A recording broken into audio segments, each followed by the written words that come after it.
ஒரு ஊரில் ஒரு ஆள் இருந்தான். அவனுக்கும் அவன் மனைவிக்கும் சண்டை. இவன் கோவிச்சுக்கிட்டு வீட்டை விட்டு வெளியில் வந்துட்டான். நேராக தன்னுடைய நண்பன் ஒருத்தனை தேடிட்டு போனான். அந்த நண்பன் எப்படின்னா எதுக்கும் அசர மாட்டான், எப்பவும் மகிழ்ச்சியாக இருப்பான். அவங்ககிட்ட போய் இவன் யோசனை கேட்டான். அது சரி, நீ எப்படி எப்பவும் மகிழ்ச்சியாக இருக்கிற, என்னால் அப்படி இருக்க முடியலையே அப்படின்னு கேட்டான். என்ன நடந்தது சொல்லுன்னா அவன், வீட்டில் எனக்கும் என் மனைவிக்கும் தகராறு, நிம்மதி இல்லை, அதுதான் இங்கே வந்தேன், உங்ககிட்ட யோசனை கேட்கலாமேன்னு அப்படின்னு விவரத்தை சொன்னான். அதை கேட்டுவிட்டு அதுக்கப்புறமா இவன் சொன்னான், இந்த பாருப்பா, இது ஒன்றும் பெரிய விஷயம் இல்லை. எனக்கு 2 மனைவிகள், 2 வீடு. ஒரு வீட்டில் சண்டை வந்துட்டுதுன்னா நேராக இன்னொரு வீட்டுக்கு வந்துடுவேன். இங்கே சண்டை வந்துட்டுதுன்னா நேராக அங்கே போயிடுவேன். 2 குடும்பம் இருக்கிறதுனால இப்படி ஒரு வசதி. இதுதான் என்னுடைய மகிழ்ச்சியின் ரகசியம் அப்படின்னு நானா. ஓ அப்படியா விஷயம், இப்போ புரிஞ்சுக்கிட்டேன், உன்னுடைய யோசனைக்கு ரொம்ப நன்றி அப்படின்னு சொல்லிவிட்டு இவன் திரும்பி வந்துட்டான். அங்கே இங்கே தேடினான். ஒரு வாரத்துக்குள்ளே இன்னொரு பொண்ணை தேடி கண்டுபிடிச்சி கல்யாணம் பண்ணிக்கிட்டான். இப்போ இவனுக்கும் 2 வீடு ஆகிட்டுது. அதுக்கப்புறம் என்னாச்சு தெரியுமா, இவன் 2வதாக கல்யாணம் பண்ணிக்கிட்டு வந்தானே, இந்த செய்தி முதல் மனைவிக்கு தெரிஞ்சு போச்சு. போனான், அது கழுத்தை பிடிச்சி வெளில தள்ளி விட்டு கதவை சாத்தி விட்டுது. இனிமேல் இந்த பக்கம் வராத, எனக்கு தெரியாமல் எப்படி நீ இன்னொரு கல்யாணம் பண்ண அப்படின்னு சொல்லி அடித்து விரட்டி விட்டுது.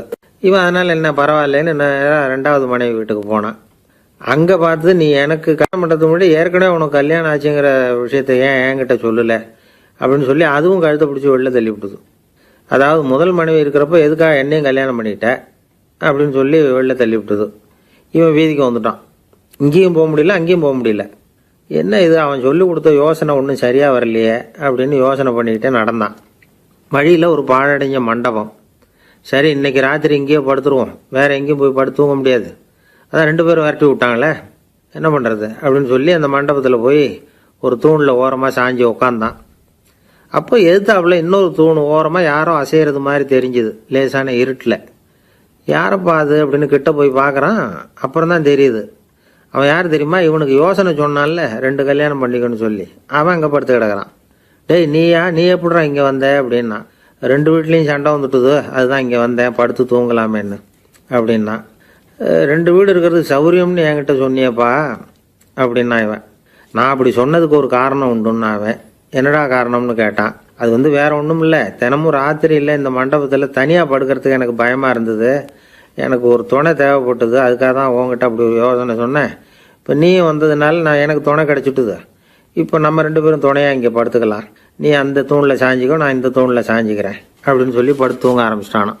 அதாவது நம்ம வாழ்க்கையில் முடிவுகள் எடுக்கிற விஷயத்தில் இந்த மாதிரி தான் பல பேர் நடந்துக்கிறோம் அப்படிங்கிறார். அதாவது உலக புகழ்பெற்ற மனோதத்துவ மேதை ஸ்காட் பெக் அப்படிங்கிறவர். அதாவது வீட்டுக்கு தேவையான பொருள்கள் வாங்குறதுலேருந்து கல்யாணம் பண்ணுறது, வீடு கட்டுறது வரைக்கும் அடுத்தவங்க பேச்சை கேட்டு வீணாக போகிறவங்க தான் அதிகம். அறிவுரை கேட்கறதுல தப்பு இல்லை, ஆனால் அதுக்கப்புறம் அதை பற்றி சரியாக சிந்திச்சு பார்க்கறதில்ல, அதுதான் தப்பு. சில பேர் அறிவுரை சொல்கிறதுலேயே ரொம்ப தெளிவாக இருப்பாங்க. ஏன் சார் 2 சம்சாரத்தோட குடும்பம் நடத்துறது ரொம்ப கஷ்டமானு கேட்டாராம் ஒருத்தர்.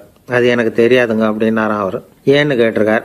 ஏன்னா எனக்கு 3 சம்சாரம் அப்படின்னாராம் அவர். மறக்காம சர்ப்ரைஸ் பண்ணுங்க. தேங்க்யூ.